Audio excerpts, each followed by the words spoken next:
I wanted to take some time today to record a video on advanced reporting techniques in Salesforce. Now, we're going to be assuming that you have some knowledge of how to make reports in Salesforce. And before I get into this, I want to say that you can always use a variety of other resources to learn the basics of reporting. Salesforce itself has YouTube videos and it has online tutorials about how to build reports, and those will show you the basics. Those will show you how to use the different tools. But what this video is going to focus on is I'm going to look at a specific request I've received that's somewhat more advanced, and I'm going to show you how to fulfill that. Okay. So our example request comes from Agnes in Uganda. So she asks to pull a monthly Salesforce report that shows construction associate performance, both good and bad. So one of the first things that you're going to have to understand with a Salesforce report is that's a broad request, right? And often when you're trying to get data from Salesforce, you're not going to know immediately which data will best meet your goal, right? So Agnes says she wants to see construction associates performing good and bad. Now, do we want to hold construction associates to account for a bad welcome call? Probably not. So the first thing you should be doing is you should be playing around with data in Salesforce. Maybe you should be talking to construction associates. You should, before you dive into making a report, feel confident that you understand what data is going to help me answer my question. If you have no idea what data you want to see, then it doesn't matter how much data we have in Salesforce. So the first question you have to be asking is, what data do I want to see? Now for me, I have worked with a lot of construction associates, both in Uganda and Rwanda, so I have a good sense that what I want to help Agnes see, at least at the beginning, is final floor evaluation performance, because that is going to help me understand if the CAs are performing good or bad. So when I make a report about that, the first thing I'm going to want to do is I'm going to want to click New Report.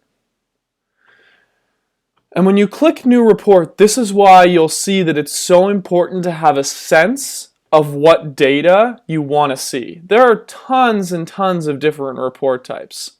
Most of these are auto-created by Salesforce. Salesforce auto-creates reports that combine different objects. So if I wanted to report on stages, I would search stage and I would see what are my options, right? If I wanted to report on opportunities, I would search opportunity and I would have to figure out, okay, do I care about having accounts with opportunities, projects, and stages? Or maybe I just want to see opportunities with opportunities by itself. Maybe I just want to see information from the opportunity. So there's a lot of different data to choose from in our system. So you have to have a good sense of what data you care about before you go creating reports. Now maybe for you, you want to play around with creating reports, and that's fine, right?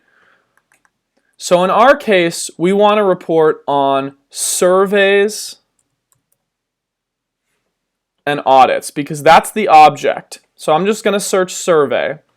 And one thing I'll quickly say is, you can see here, this one is survey with an S at the end. This one is just survey, right? And if I search opportunity, I see it's usually opportunities plural, right? But my point I'm trying to make is, if I searched opportunity, not all of the report types would come up. So just maybe search, I'm just going to search even that, right? Because I know that everything will come up if I just search that for surveys. Okay, So for surveys and audits, what I've done is I have made a custom report type, because for surveys and audits, we often want to see information from a lot of different sources. And so it's the admin's job then to say, okay, I'm going to make a custom report type that does more than the average Salesforce report. So if you ever want to report on surveys and audits, I would highly recommend that you use this one, survey and audit reporting. This is the one, all these other ones here, these are made by Salesforce, right? And some of them, well, actually, and some of them might be great, but I can't change what a report created by Salesforce shows. This one I've customized myself, the admin. And so this is something, I know this might seem overwhelming at first, but one of the key themes you're going to see in this video is you're only going to learn by making mistakes. So quite frankly, it really isn't an excuse to say, well, I can't do this because the first time I tried to make a report, it didn't work. Guys, when I first made reports, it didn't work very well. Okay? I had a lot of trouble figuring out which objects to report on. And even today, sometimes, I'll maybe select a certain report type. Maybe I'll say, oh, I'm going to choose...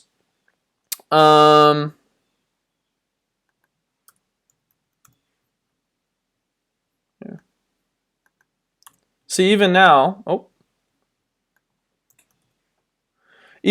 I'll say, oh, you know what I want? I want opportunities with projects, right? I'll maybe select that. And then I start making the report and I realize, oh, you know what? Actually, I chose the wrong report type.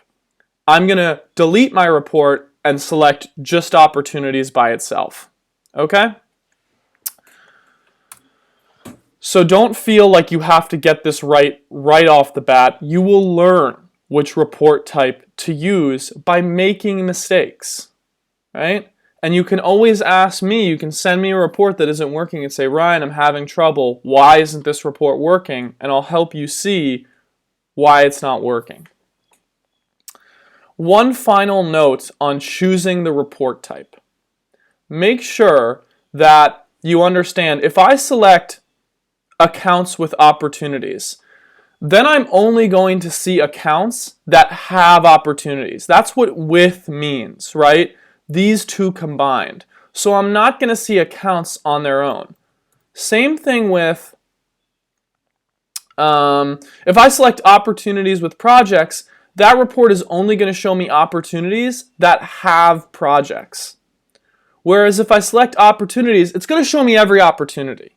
So that's one of the things you want to be considering when you're making these reports. Do I really need info from both of these? Or maybe all the info I have is just on opportunities.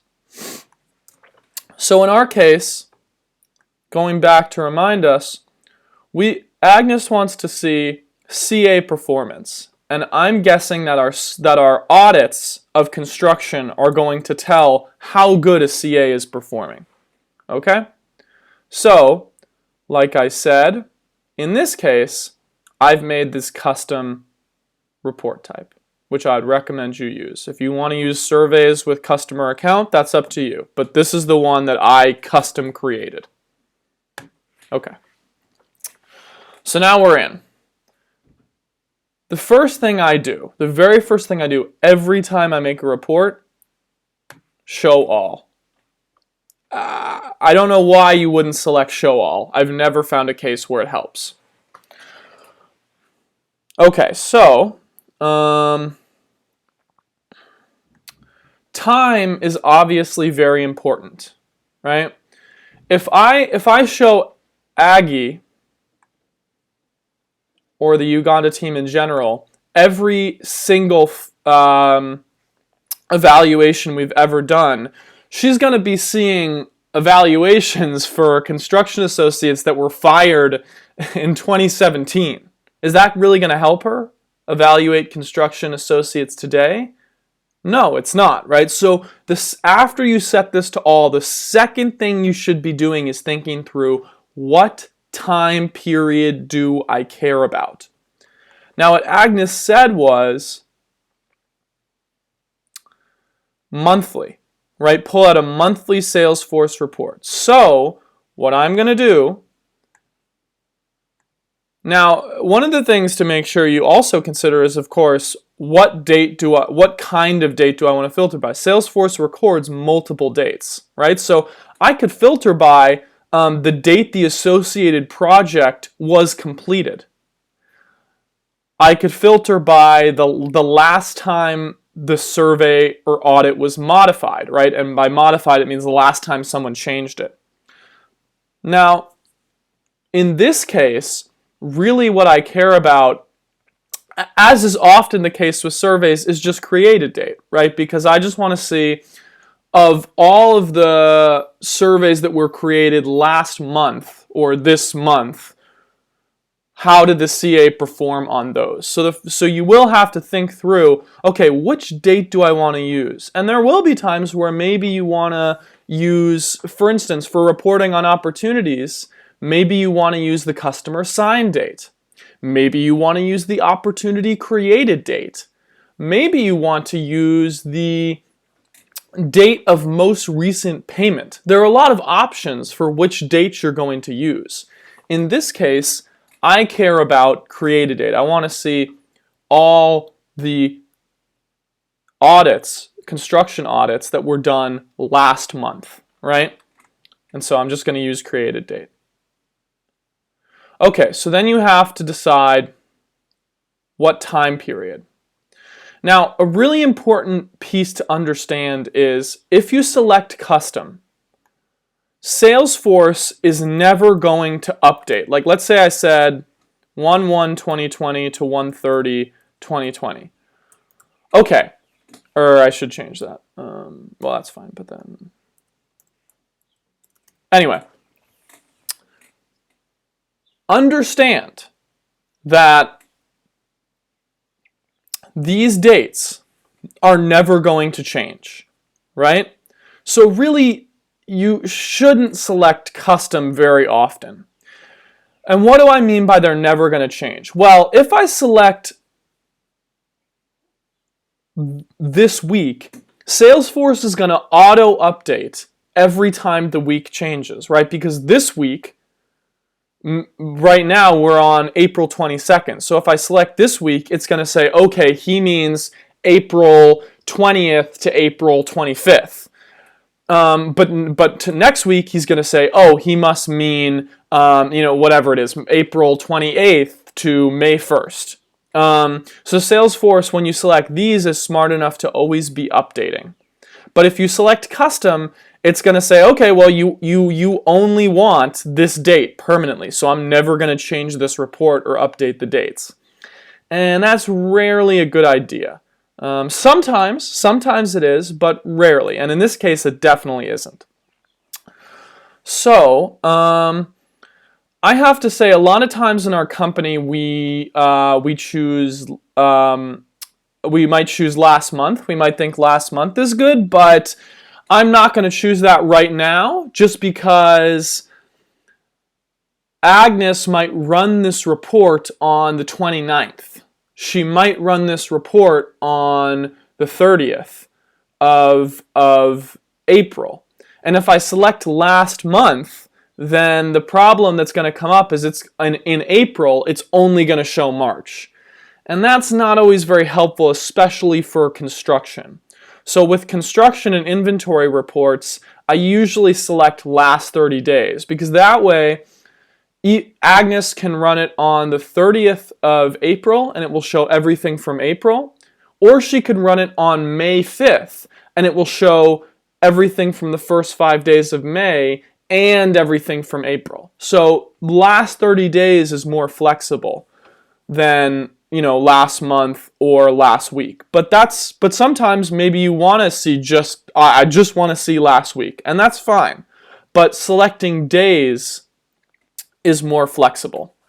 Okay. So we're going to take last 30 days for Agnes, right? So she can run this anytime she wants.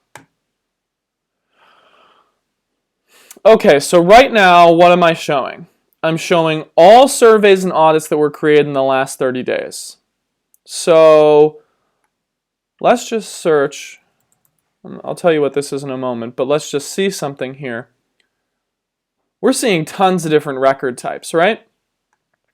And this goes back to what I said at the beginning about making sure that you think through what data do I want to show.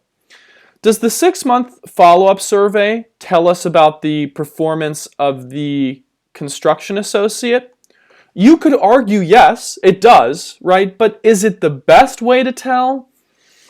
Maybe, but for now I think that the simplest way to evaluate the construction associate's performance is going to be the final floor evaluation. When the floor is fully complete, when the floor is done, that's when you can see what is the quality of the work the construction associate oversaw. And for those in Rwanda who are watching this video, the construction associate is kind of like the floorman. Also, the construction, well, yeah, they're more like the floorman, I would say. But regardless of what exactly that means, the point I'm trying to make is you want to think through what data do I want to see here. And that's really important. So right now, you might be thinking to yourself, well, Ryan, don't we want to see the final floor evaluation and the screed evaluation and the compaction evaluation and the floor complete survey? Because all of them tell us how good construction was. Maybe you do. Maybe you do. But one of the things to really keep in mind with reporting is often you want to keep separate data separate.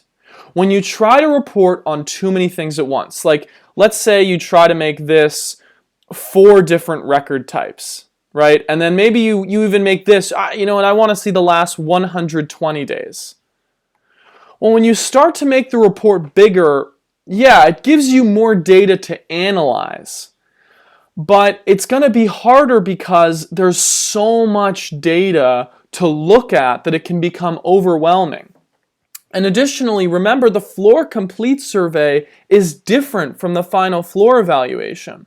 So on the floor complete survey, we ask, maybe we ask about the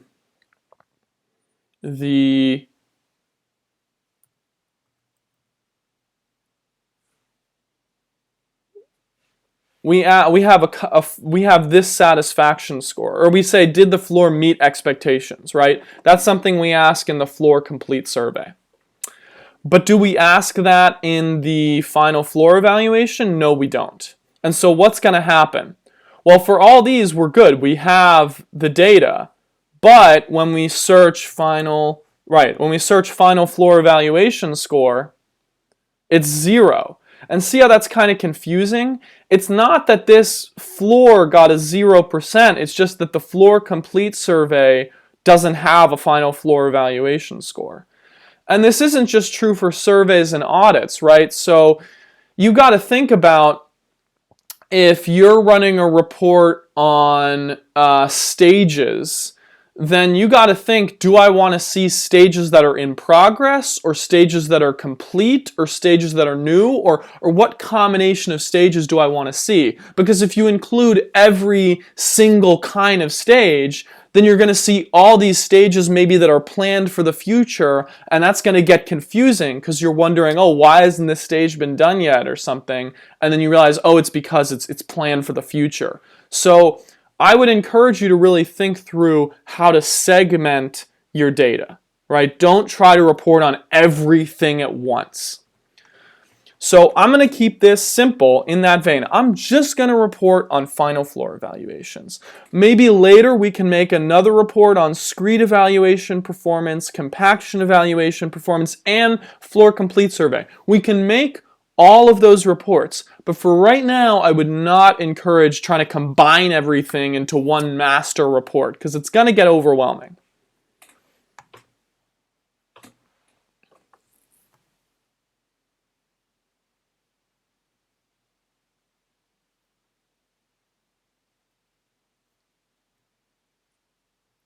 Okay. And we're going to set this back to last 30 days. Okay. So far, we're starting to look pretty good. Now, one thing I want to pause and say right here is while you're creating, what you notice that when I tried to think, what is a field that's only on the, what is a field that is on the floor complete survey, it was hard for me to think off the top of my head of all the fields. So what I would always encourage you to do, while you're making this survey in a separate tab,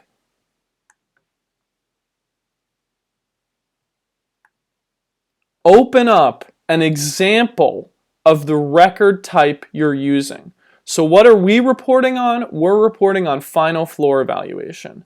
So I am going to actually open up a final floor evaluation.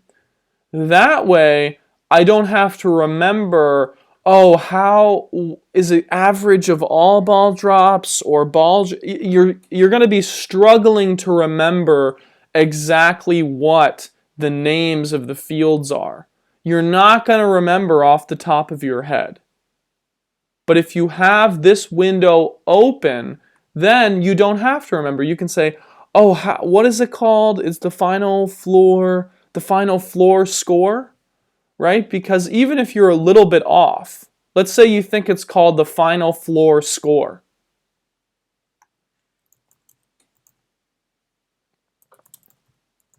Well, Salesforce is going to say, I don't know any final floor score, right?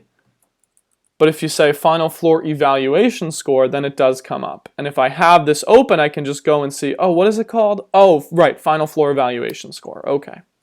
Also, credit to Ramagana, 100%. Hopefully, the floor is really that good. Good job to Gilbert and Alphonse. Anyway, so, and also, I mean, are you really going to remember that this is the plinth 9 to 11 centimeters tall? No, you're not, right? You need to have this window open to remember. Okay, so with all that said, I have my second window open. Okay, so we're not done filtering though yet, right? Do you think Agnes cares about Ramagana's scores? Well, she might be happy for Ramagana, but Agnes works in Uganda. So you need to keep filtering. You need to add geographical filters. You need to add, we already added time, and we already added record type, right? So there are multiple different types of surveys we can do. Whereas with opportunity, there aren't multiple record types, right? We only have one kind of opportunity. Same with accounts. We only have one type of account, one type of case. But with surveys and audits, there are multiple kinds of surveys and audits. So this filter is relevant. So that's something you're going to have to figure out which filters are most relevant for the particular object I'm reporting on. And once again, you're only going to learn that through experience. You're not going to wake up tomorrow and have an epiphany and just figure out how to be great at Salesforce reporting. You have to practice. Okay, so the other thing I want to filter by is country. So I'm going to choose opportunity. I would generally, the account would work too probably, but I would just say go with opportunity.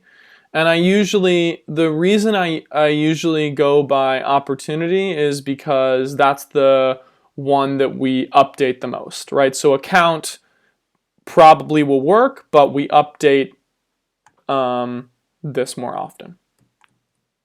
People don't really look at the account very often. Okay. So there aren't that many, right? Which makes sense because we've paused operations in Uganda as of this particular time. For those who are watching this video in the future, you might not know, but in any case. All right, so we have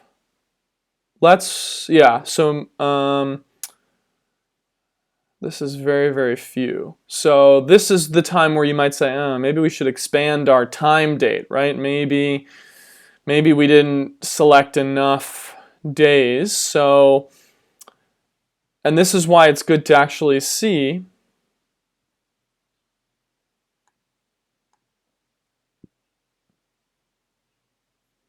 okay, now we're getting a lot more. Right, so maybe for now, we'll set it to 60 days. And one thing to keep in mind is this is just a preview, right? So you can click save and run, right? All right, so now I'm just going to temporarily save it like that, just so I don't lose my work. You're going to have to name it something different, but yeah, so we can see, okay, so when we include the other 60 days, we see a lot more final floor evaluations. So for now, we're going to make it 60 days. We can change it later to be 30 days. We could expand it to 90 days, whatever works. Okay, so now we've got all our filters, right? So we've now what are we seeing here? We're seeing final floor evaluations done in the last 60 days in Uganda. So that is going to help us see performance, right? Okay. So now we have, the important thing to understand is the difference between groups and columns.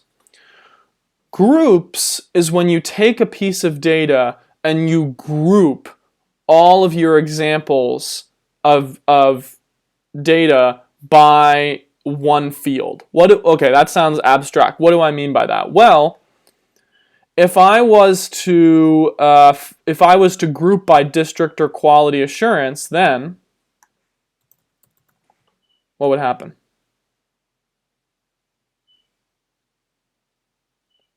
See, you would see that my examples of data are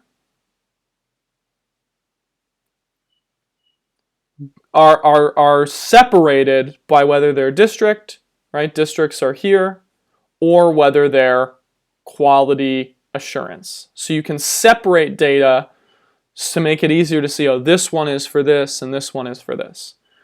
Okay. Whereas columns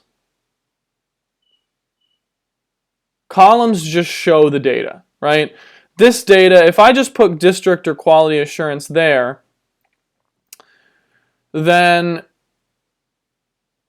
now it's just showing district and quality assurance together, right? So that's what a groupings versus column is. Columns are just going to show you the data. Groupings are going to group the data by that category. Okay, so what do we want to group by in this case? Well, Agnes says that she wants to see by CA, right? That's what she cares about. And when you're figuring out what to group by, that's the question you have to think about. How do I want to separate out this data? Right? If I was reporting on district final floor evaluation performance, do I want to see Jinja and Luca's together, or do I want to separate them? I want to separate them, right? Because I want to see how good is Jinja performing and how good is this other group performing, right? These are what groups do. You can compare this group to this group.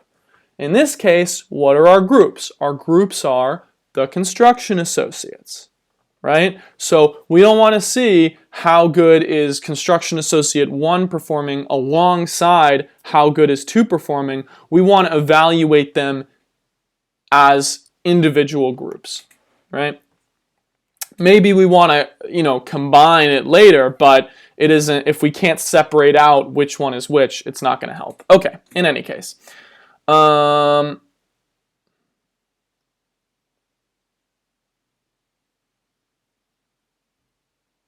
So we want to search for, and you might be asking, well, how do we know which CA did it? Once again, I'm going to go back to the final floor evaluation I have open. And I know that in Uganda, in the floorman category, that's where they put the CA, right? I know that from working with Uganda. And so I know what I can do is I can say floorman, and I can group by that. Okay? And you can start to see These are the different CAs. Okay, so what is another, this is a higher level, but another group you often want to group by is time. And once again, time is very important because one of the things Agnes says, which she wants to evaluate performance on like a monthly basis, right? So let's say that a CA was doing well at the beginning of the month, but then is getting worse, right? That's what we want to see. We would want to see that. And in general, it's often important to see how is something happening over time. So imagine that I was reporting on projects with stages. Well, maybe I would want to group by district first to see, how many stages does Jinja have in progress versus Luca. But then maybe I would also want to see, well, how many stages are in progress grouped by start date, right? Because I want to see how many do they have in progress this week, how many do they have in progress next week. This is the thing, and for Agnes, she's probably going to want to see not just, because right now this is in, I don't know what order this is in, right? We have George or Adaluf, right? But we don't know what order it's in, and it helps to just, I'm going to add created date as a second group. You can have up to 3 groups, okay? You can't have more than 3. So for him, they were all created on the same day, which is strange, but putting that aside. And I'm actually going to group by, or I'll explain. You can just have the date as it is, or if you click here, you can say, I want to show the dates by week, right? So, and I'll show you why I'm doing this. The reason I'm doing this is now, or actually we don't have to leave, we'll go back. Now, if we add a chart, right? Because you have to be thinking, the whole time you're doing this, you got to be thinking, what is my chart going to look like? Often. If you're not creating a chart, maybe you don't care. But in this case, Agnes probably wants to see this as some kind of chart. So now we can kind of see, okay, well, I'm going to make this a column chart. And as you can see now,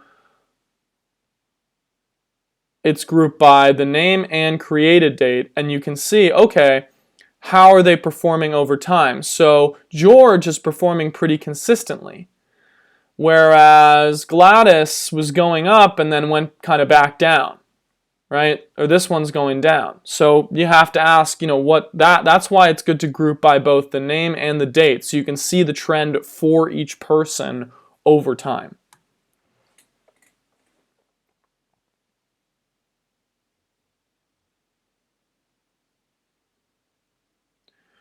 So another important piece to understand is dates and numbers have kind of special properties in reporting. So I showed you what the date special property is. Dates, their special property is you can group them, right? So I could go back to day, where I just show everything day by day, right? Or I can group even by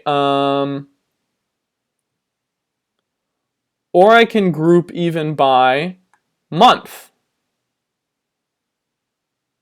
right? So you could see, okay, how good were they performing March compared to April, right? So that's kind of the special property of dates, that you can show them in a lot of different ways. So we're going to go back to week for now. Numbers have a different special property. Numbers, if I'm looking at all of Adaluf's scores, well, Salesforce wants to know, if you look at summarize, it might ask, do you want to see the sum of all of his scores? Do you want to see the biggest score he got, the smallest score he got, or the average? I often find Salesforce assumes sum, but I often find average is better. Why is average better? Well, think about this case, right? Agnes wants to see how good our CA is performing. So let's say you came to me and you said, hey Ryan, how good is how good is this construction associate 1? How good is he doing?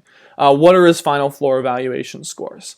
And I said, well, the total sum of all of his scores was 150 last month. You wouldn't even understand what I meant. You would probably have to ask me again, and I would say, oh, well, yeah, his total sum, if you add up all of his final floor evaluations, the sum was 150. And you would say, okay, well, that doesn't really tell me a lot. I mean, if he did 10 evaluations, then that means the average score was 15%. That's really bad, right? Whereas if he did 2, the average score is 75, right? So that, I mean, that's not great, but it tells you more information. So you have to, with the special property with numbers, is thinking through, how do I want to summarize this? Do I want to summarize by seeing the total, or do I want to see the average? And often you'll find the average is more helpful, especially when you're reporting on surveys and audits. When you're reporting on cash, the sum is usually more helpful. But with surveys and audits, it's often the average that you care about, right? Okay, so now that we've changed this to average, let's see what we got so far.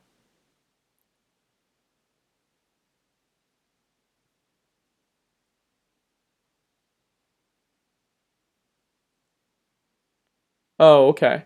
This is interesting. So one thing you have to realize is now Salesforce is showing both the sum and the average.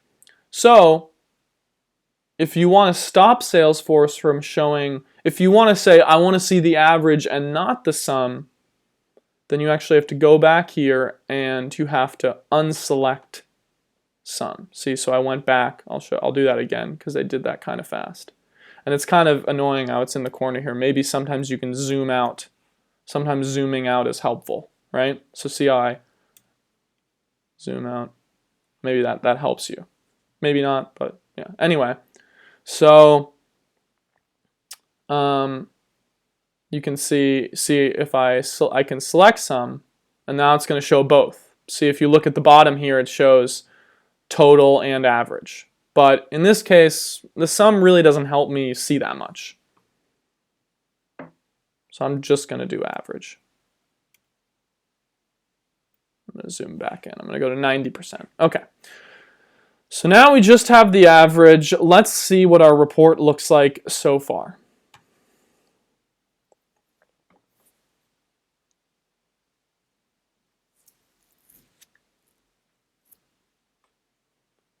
Okay. So now we're starting to see, okay, for each of the different people, we're starting to see how are they performing over time. George's pretty consistent. Gladys is trending up, which is good. And you might be saying, I like this, but I wish I could see the totals, right? Well, you have a lot of different things you can do with the charts here. You can change it to bar. You can flip it that way. You can do the column. You can add multiple pieces here to the x-axis. So right, so see, this is both by CA and by created date. We've got 2 different groupings. And then this is showing average. And then we're going to go down here to show values. Right, so show values, now you can actually see what is the actual number. That helps. I mean, you can kind of understand it, but show values is often very helpful. Okay. So now we're just going to save to make sure that what we changed in the chart saved. Okay, so let's go back. So, what are we seeing now?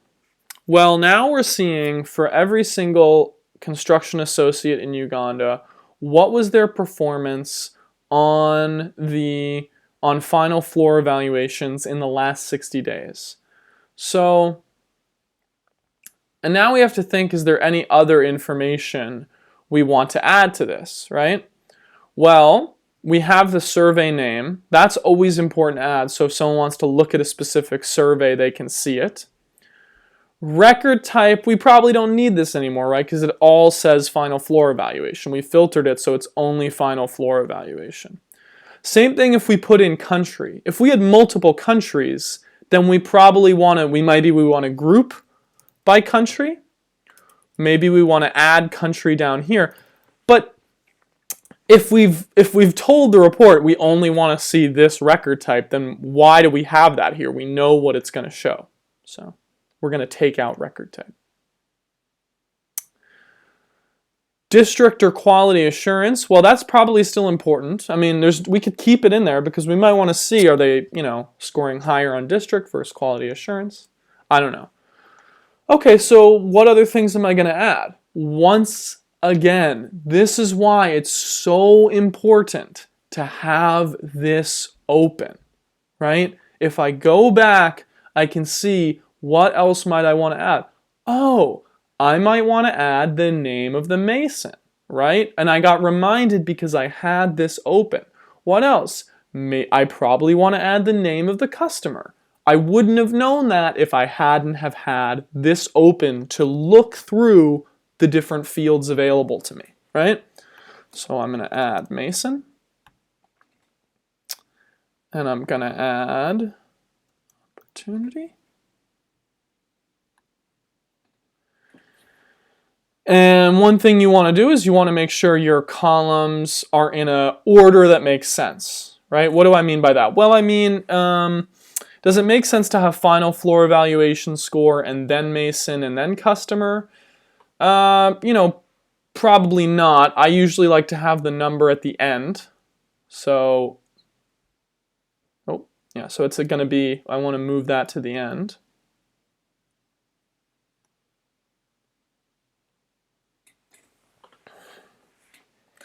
And I usually like to put customer opportunity closer to the front because people often ask, one of the first questions people ask if they see a low score is, well, hey, which customer was that, right? And so that's why I like to put that closer to the front so people can quickly see which customer it is. And then we have the district.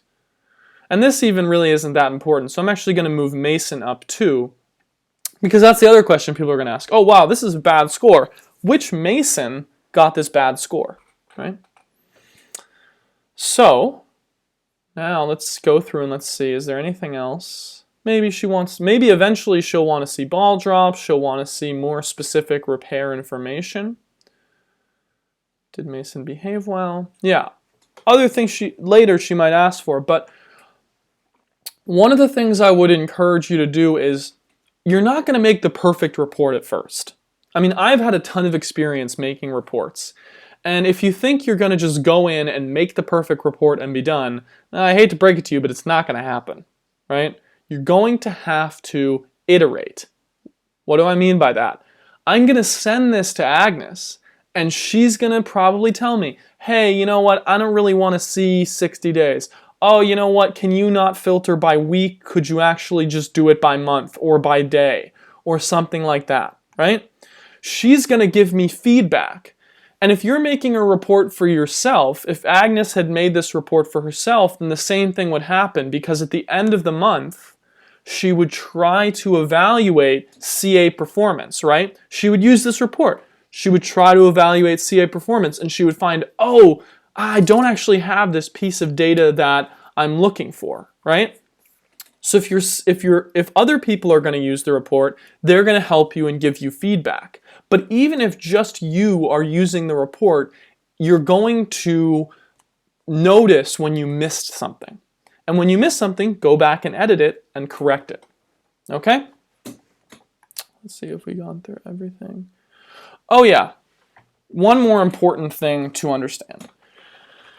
You might be making a report and you might realize that this is not correct, right? Maybe this is the Mason name. That is a data error, right? I guarantee you when you're making reports, you're going to find data errors. You're going to find instances where a district team or an individual has not quite entered data correctly. It's on you then to go tell them about that so that they correct their mistake, right? That's your onus, is to make sure that as you're creating reports, because when I create reports, I'm very separated from the people who enter the data. But if you're in a district and you're making a report and you see data's wrong, you better go tell the people in the district to fix the data. And you better hold them to account. Because if you're a district manager, for instance, and you're trying to use a report to figure out your inventory levels, or you're trying to figure out CA performance, and someone comes to you, maybe your country manager comes to you and says, hey, can you tell me how CA performance is? And you say, oh yeah, well, I couldn't figure it out because everyone in my district is not entering data correctly. Do you think the managing director is going to think, wow, this district manager is noticing that data is being entered wrong and doing nothing about it? What a great district manager. They're not. They're going to think you're not doing your job. And the same goes with anyone who's making a report, right? If Gaia asks me to make a report, and I go to her and I say, hey Gaia, well, I couldn't get you that report you really needed to make your submission to a donor because everyone is entering data wrong. Then Gaia doesn't want to hear that. She wants me to find a solution to that problem and tell people to enter data correctly and fix the problem, right? You can't just make the excuse that people are entering data wrong. You have to take the initiative. Tell someone that the data is being entered wrong. If you are supervising the people who are entering data wrong, you better go tell them and fix it as soon as possible. Okay? So, in this case, from what I can tell, the data's okay. I'm not noticing data errors. Maybe they're there, but I'm not noticing them. The final thing you need to do is worry about saving and naming. Okay? When you're making the report, when I'm making the report often, I'll just save as whatever because I'm making, so I'm going save and run. I'm saving my work, right? And then I'm going back to edit. But if I just keep it as new survey and audit report, I mean, there's a million problems that come up if I don't save it correctly. First of all, new survey and audit report doesn't tell me anything about what's in this report. And if you just keep saving reports with the title New Survey and Audit Report 1, New Survey and Audit Report 2, two things are going to happen. Number one, you're not going to be able to find any of your reports. That's the first thing. And second thing, I'm going to get really mad at you and I'm going to maybe take away your ability to report because that is not a responsible way to be saving reports. Just name them all, New Survey 2, New Survey 3. No, not an option. Right? You have to name your reports well.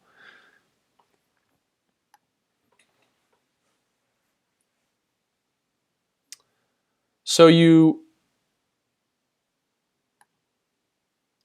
should go to properties. This doesn't matter. This you can keep as whatever. Doesn't matter.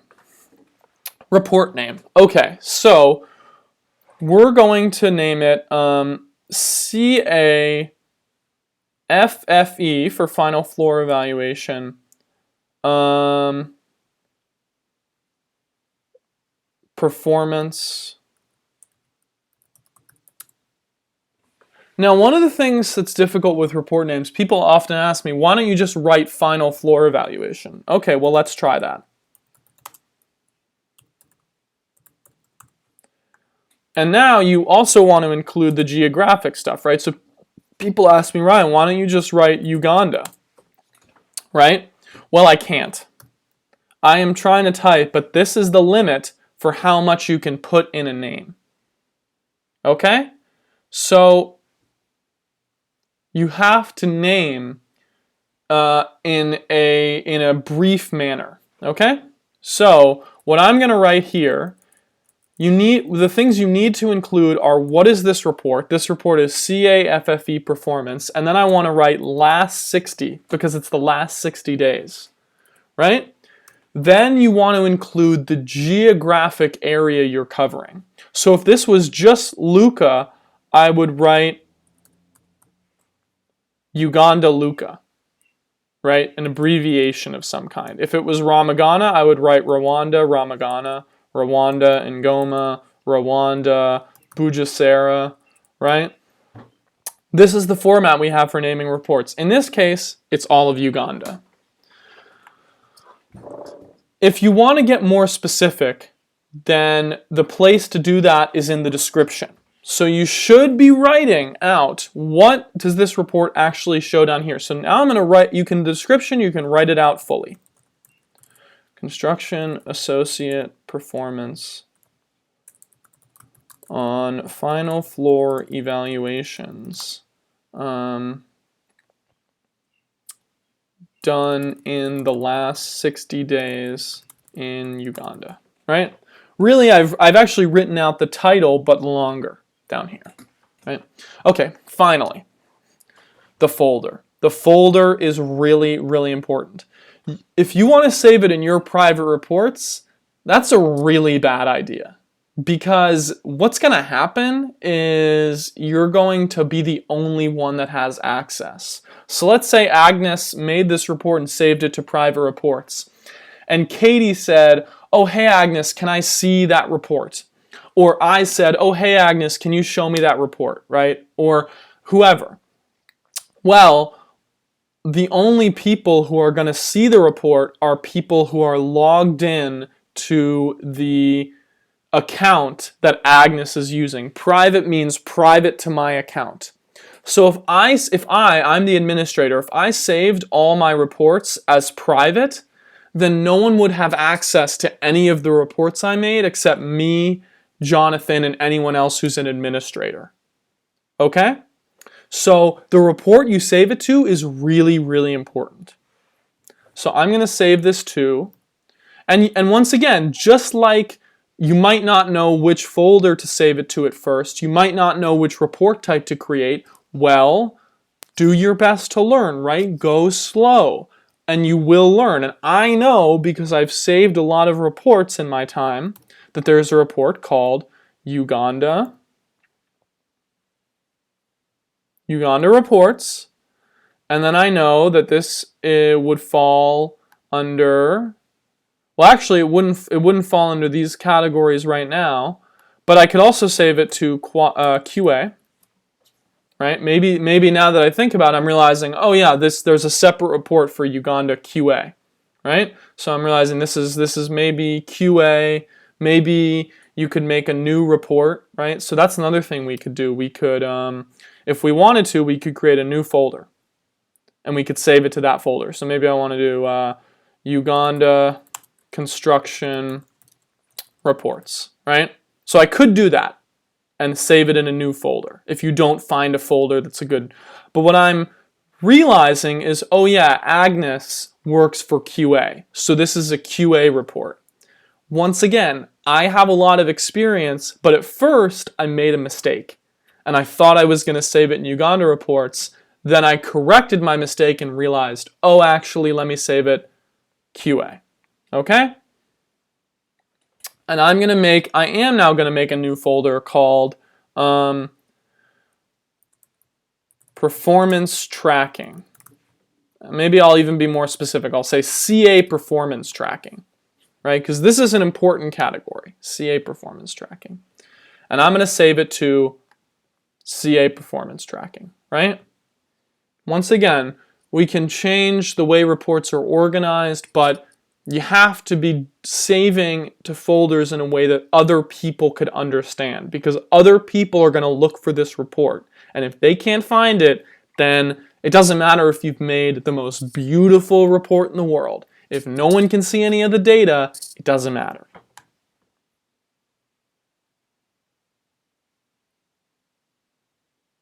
Okay. And now we save and run. And now I'm going to share this report with Agnes, and she's going to give me feedback, and we're going to continue to work to evaluate CA performance. So this video, it covered a specific request, but hopefully you can use it to generally make slightly higher level reports.